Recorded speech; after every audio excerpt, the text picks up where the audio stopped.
What up, peeps? Tony Baker here, back with another movie review. This time I'm reviewing Joker. Yes, the highly anticipated standalone Joker film finally hit the streets, man. Is it worth the hype? How did Joaquin do as Joker? Those are the major questions. Can somebody else be Joker after Heath Ledger and pull it off? Big time questions, man. Joker is about really the evolution of Arthur Fleck.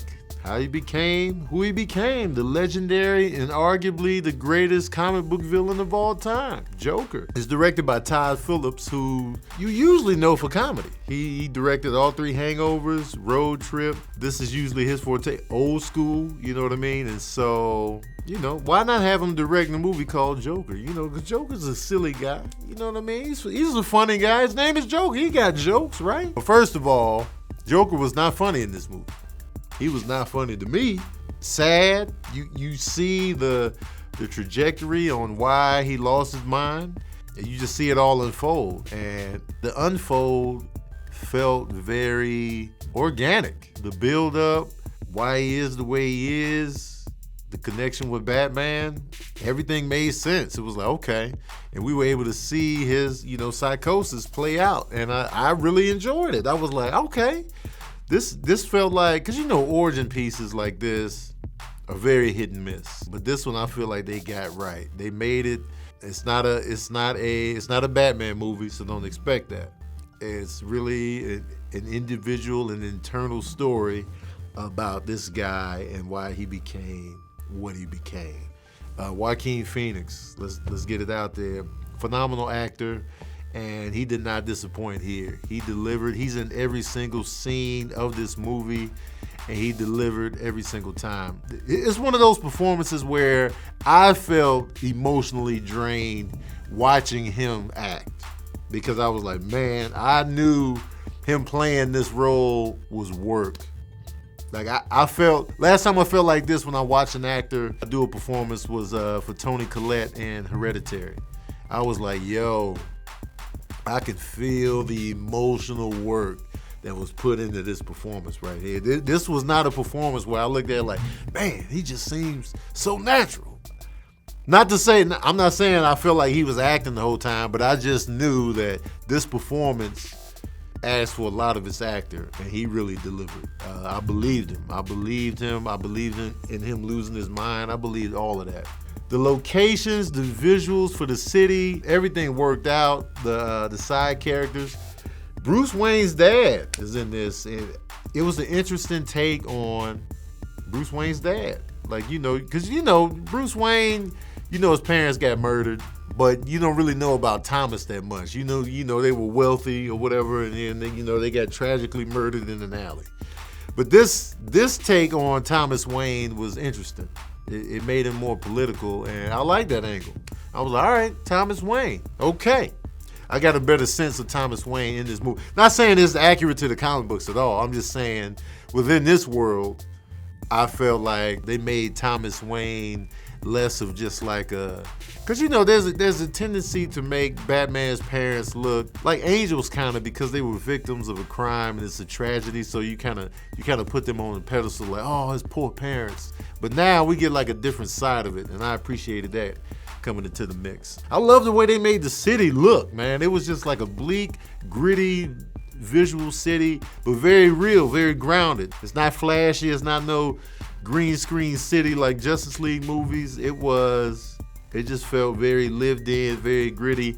And the time period, it was set in like 81. And the only reason I know it was 81 because of the movies on the marquee. It was Blowout and Zorro the Gay Blade. And I remember the movie Blowout with John Travolta, and it came out in 81. So Joaquin Phoenix killed it as Joker. If that's your worry, if that's your concern, he nailed it. One takeaway is, even though his name was the Joker, he just didn't make me laugh. Like, his jokes, they didn't hit.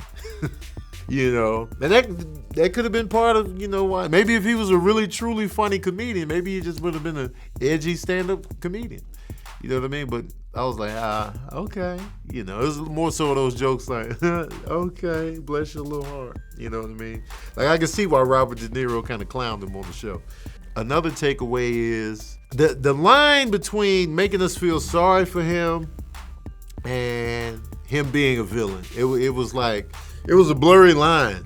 There were a lot of moments where I was like, yo, I feel sorry for this guy. You know what I mean? And I think, you know, people are kind of scared of that, you know, what this could invoke in real life. So it was like, are they making him too sympathetic? You know, the people are calling this movie very violent. I've seen way worse on the violence tip. You know, John Wick 3? Come on. How many people died in John Wick 3? 87? 102? You know what I'm saying? Like, the body count in this movie is low. Like, I don't get that. But I think they're just scared of the mindset that this movie may create. You know what I mean? But it's not that violent. It's not. I've seen way more violent movies this year than this here. Shoot, Rambo. That was, you want to talk about violence? Look no further. Anyway, let's get to it. The comparison. You're going to compare this Joker to Heath Ledger's Joker, Jack Nicholson's Joker. And for me, the closer comparison is Heath and Joaquin. So most people consider Heath Ledger's Joker to be the best, you know, Joker in the game. No disrespect to Jared Leto, but nah, it wasn't a good I feel like they can't be compared because they were both outstanding in what they. Joaquin Phoenix's Joker doesn't work in a Christopher Nolan Batman movie. It just doesn't work. You know what I'm saying? It's a different world. That type of Joker it wouldn't have worked in a Batman movie with that pace. You know what I mean? Like I can't see. I feel like Joaquin Phoenix, if he played the Joker that he played in this movie in The Dark Knight, he would have tanked. It would have been like, what kind of Joker is this? It only worked within the realm of that movie. Like two different movies, two different styles. Joker was more of a gangster in The Dark Knight. And I feel like Heath Ledger nailed it perfectly. Like, you know, the Joker is we're more focused on an individual and his, like, you know, process of going through what he's going through. And we wouldn't have had the time for that in The Dark Knight. You know what I mean? And also, Heath Ledger also had to share screen time with Batman, you know, and other characters. He wasn't the central character. He was the central villain, but, you know, Joker, you have more time to perform as Joker, to be Arthur Fleck, you know, because the whole movie is about you. So it may look like, oh, Joaquin Phoenix, he did a better job because he was doing all of this. And the ranges he had to show, that's because he had the time. It's all focused on him. Heath Ledger didn't have that kind of time. He's got to divide the movie up between himself, what he's doing, Batman, the story arc, Commissioner Gordon, all these other elements and stuff like that come into play. So I feel like these two really can't be compared on that level. Now, I feel like it's an easier comparison when they're going up against Batman. You know what I mean? Like Jack Nicholson and Heath Ledger is a better comparison because they both went against Batman in a super villain type of mode. This is more of a personal journey of, like, you know, the Joker and whatnot. So I feel like they both did outstanding. I don't put one over the other in this sense. I would like to see, you know, Joaquin Phoenix's Joker go up against Batman. I want to see how he is in that realm with Batman already in the mix. But until we get there, I feel like we really can't make the Heath Joaquin comparisons just yet. Because I'll tell you this too. Every time Heath Ledger was on screen in The Dark Knight, I was nervous. I didn't know what he was about to do. I didn't know what was it was completely unpredictable. I was just like, I was nervous. In the Joker, I didn't have those kind of nerves. I was just watching him navigate through the thing. Like my anxiety wasn't kicking in like it was for the Joker. And I feel like that was more effective. Like in The Dark Knight, I was like, yo, what is he gonna do next? And that's great. When you have a villain, you got a superhero, you should feel nervous when the villain is doing something. You know, a lot of these American movies, they kind of dumb down the villain or make them less of a threat once the hero gets involved.